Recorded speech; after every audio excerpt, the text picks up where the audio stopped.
নয় উচ্ছেদ কৰক কাৰণ বনভূমি কোনোবাই অসাংবিধানিকভাৱে যদি দখল কৰিছে সেই উচ্ছেদ কৰিবই কিন্তু অতি শেহতীয়াভাৱে আমি দেখিছোঁ উচ্ছেদ এটা বেলেগ প্ৰসংগই সেই কথাটোত আমি সমৰ্থন কৰিছোঁ কিন্তু উচ্ছেদ কৰি পেলাই বাংলাদেশী সমস্যা সমাধান কৰিম বুলি চৰকাৰে যিটো কথা কৈছে এই কথাটোহে আচলতে গছত গৰু উঠা কথা কৈছে চৰকাৰে সেই কথাটো গ্ৰহণ কৰি ল'ব পৰা কথা নহয় উচ্ছেদ এটা বেলেগ বিষয় আৰু প্ৰৱজিত বা বাংলাদেশী সমস্যাটো সমাধান কৰা এটা বেলেগ বিষয় আজি মানুহে যিবিলাক মানুহে বনভূমি দখল কৰিছে বেআইনীভাৱে তেওঁলোকক উচ্ছেদ কৰিবই সেই কৰক তাত আমাৰ সমৰ্থন আছে কিন্তু সেই সমৰ্থন থকাৰ পিছতো আমি খালি তাত এটা লাইন সংযোগ কৰিব খোজোঁ প্ৰকৃতপক্ষে কোনোবা যদি গৃহহীন হয় কোনোবাই যদি মাটি ভেটি বিভিন্ন প্ৰাকৃতিক দুৰ্যোগত হেৰুৱাবলগীয়া হৈছে তেনেহ'লে তেওঁলোকক পুনৰ সংস্থাপনৰ ব্যৱস্থা কৰিব লাগে আদাৰৱাইজ আমাৰ এই বিষয়টোৰ প্ৰতি সমৰ্থন আছে কিন্তু চৰকাৰে কৈ আছে যে উচ্ছেদ কৰি বাংলাদেশী সমস্যা সমাধান কৰিম সেই কথাটো আচলতে গ্ৰহণ কৰি ল'ব পৰা কথা নহয় যে বাংলাদেশী সমস্যাটো এটা 4টা দশক জোৰা এটা দীৰ্ঘদিনীয়া সমস্যা 855জন হাতীজন মানুহ শ্বহীদ হ'ল ইয়াৰ কাৰণে এই বিষয়টো চৰকাৰে চিৰিয়াছলি ল'ব লাগে প্ৰকৃতপক্ষে যিমানবিলাক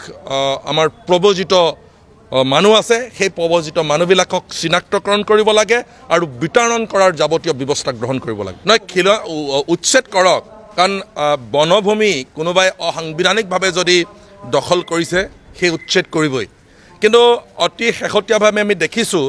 উচ্ছেদ এটা বেলেগ প্ৰসংগই সেই কথাটোত আমি সমৰ্থন কৰিছোঁ কিন্তু উচ্ছেদ কৰি পেলাই বাংলাদেশী সমস্যা সমাধান কৰিম বুলি চৰকাৰে যিটো কথা কৈছে এই কথাটোহে আচলতে গছত গৰু উঠা কথা কৈছে চৰকাৰে সেই কথাটো গ্ৰহণ কৰি ল'ব পৰা কথা নহয় উচ্ছেদ এটা বেলেগ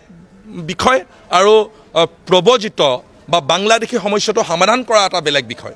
আজি মানুহে যিবিলাক মানুহে বনভূমি দখল কৰিছে বেআইনীভাৱে তেওঁলোকক উচ্ছেদ কৰিবই সেই কৰক তাত আমাৰ সমৰ্থন আছে কিন্তু সেই সমৰ্থন থকাৰ পিছতো আমি খালি তাত এটা লাইন সংযোগ কৰিব খোজোঁ প্ৰকৃতপক্ষে কোনোবা যদি গৃহহীন হয় কোনোবাই যদি মাটি ভেটি বিভিন্ন প্ৰাকৃতিক দুৰ্যোগত হেৰুৱাবলগীয়া হৈছে তেনেহ'লে তেওঁলোকক পুনৰ সংস্থাপনৰ ব্যৱস্থা কৰিব লাগে আদাৰৱাইজ আমাৰ এই বিষয়টোৰ প্ৰতি সমৰ্থন আছে কিন্তু